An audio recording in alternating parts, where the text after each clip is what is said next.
हम लोगों का हमारा डिपार्टमेंट में इंटरनल एक्सरसाइज हमेशा रहता है। हम लोग करते रहते हैं कि हमें किस जगह में कितने लोग चाहिए। वो अभी हमारे डिस्कशन से भी रहता है। लेकिन मैं आपको बताना चाहूँगा, चिकन नेक का आपने जिक्र किया है। चिकन नेक की सुरक्षा में हम लोगों ने काफ़ी एफर्ट्स किए हैं, जिसमें मैं विशेष तौर पर बताना चाहूँगा कि जो हम फेंसिंग इरेक्ट कर रहे हैं, जो NDF जिसको बोलते हैं, न्यू डिज़ाइन फेंस, 75% इलाकों में हमने ऑलरेडी इरेक्ट कर दिया चिकन नेक एरिया, और बाकी जगह में भी कर रही है। इसके अलावा हमने कैमराज, जो कि दोनों तरह के PTZ कैमरा और दूसरे कैमरा, वो भी इरेक्ट कर दिए हैं। कुछ हमने चिकन नेक एरिया के अंदर स्ट्रेंथनिंग भी की है, जैसी हमारे को जरूरत है। जो डोमिनेशन के लिए हमारे को लोग चाहिए या जो हमारी अलर्टनेस का लेवल बढ़ाने की जरूरत है, चिकन नेक में हमने वो काम किया है। जहाँ तक इंडियन आर्मी का सवाल है कि वो कहाँ कैसे कर रहे हैं, वो उनसे ही आप पूछ सकते हैं। सर, लालगंज हाट जो एयरबेस है बांग्लादेश का, वो कितना तक अभी अपडेट है आप लोगों के पास, डेवलप हो रहा है? बांग्लादेश की उधर के अंदर में काफ़ी सारी एक्टिविटी हैं। आप मीडिया रिपोर्ट करते रहते हैं, मीडिया से हम लोग न्यूज़ लेते रहते हैं। तो ये चीज़ें मेरे लिए अभी स्पेसिफिकली कहना कि कितना हुआ है कितना नहीं हुआ है, हुआ भी हुआ है कि नहीं हुआ है, इसलिए उपयुक्त नहीं हुआ, क्योंकि मेरे पास इसकी पूरी जानकारी अभी तक नहीं है। हाँ, इसके लिए जो हमारी सुरक्षा एजेंसी दूसरी हैं जो इन चीज़ों पर नज़र रखती हैं, वो आपको सही जवाब देता है। एक तो मैं आपको बड़ी अच्छी सी एक सूचना देना चाहूँगा कि जो तस्करी गाय की होती है, ये बहुत ज़्यादा होती रही होगी कभी, क्योंकि जिस वक्त में प्रॉपर फेंस नहीं थी, प्रॉपर में शायद हमारे पास इतनी स्ट्रेंथ नहीं थी, लेकिन अब ये संख्या फेंस इसकी बहुत कम हो गई है। आप पढ़ते भी हैं, सुनते भी होंगे, और आप मीडिया में लोग हैं तो आप इसको जानते भी होंगे।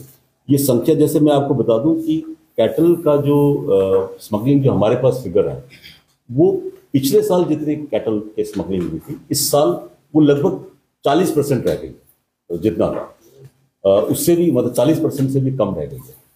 मतलब हर साल हम घटाते जा रहे हैं। उससे पहले जो थी वो लगभग उससे उसके संख्या में देखें तो हम 12 या 13% थी। 2023 में जो जितना कैटल का नंबर बताया जाता है, उसके मुकाबले में तो लगभग अभी 12-13% रह गई है। पिछले साल अगर हम 2024 के रेस्पेक्ट में देखें तो लगभग 40% इसमें इस साल कम हो गई है, अभी 40% ही रह गई है। तो कैटल स्मगलिंग धीरे धीरे कम होती जा रही है। और कैटल स्मगलिंग रोकने के लिए 2-3 मेजर्स हैं। एक मेजर्स हैं, जो कैटल पीछे से आया करता था, वो कैटल आना अभी रुक गया है। अभी लोकल कैटल जो है हम पकड़ते हैं तो वही हमको मिलता है। कैटल के लिए हम 2 तरह के काम कर रहे हैं। एक तो जो मैंने आपको बताया कि जो हमारी NDF फेंस है, उस NDF फेंस को काट के निकलना बहुत मुश्किल है। अगर NDF फेंस है, जो पहले फेंस थी वो केवल तार की थी, उसको काट के निकलने में कुछ सेकंड लगते थे।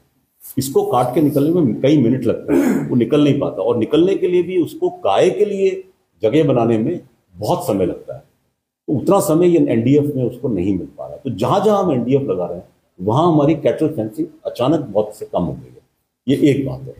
दूसरी बात यह है कि हमने अपनी स्ट्रेटेजी को चेंज किया है कि क्या हम कैटल फेंसिंग को केवल फेंसिंग के माध्यम से रोकें, तो हमारा डोमिनेशन प्लान हमने चेंज किया है।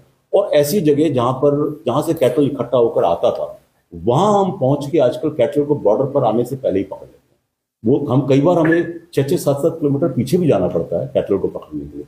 इसलिए जो स्मगलर्स हैं, जो उनके रास्ते हैं, रूट हैं, जहां से वो हाट से लेकर आते हैं, जहां वो इकट्ठा करते हैं, कलेक्ट करते हैं, उन जगह पर ही छापा मार के उन लोगों को पकड़ के हम कैटल को वहां पर रोक रहे हैं।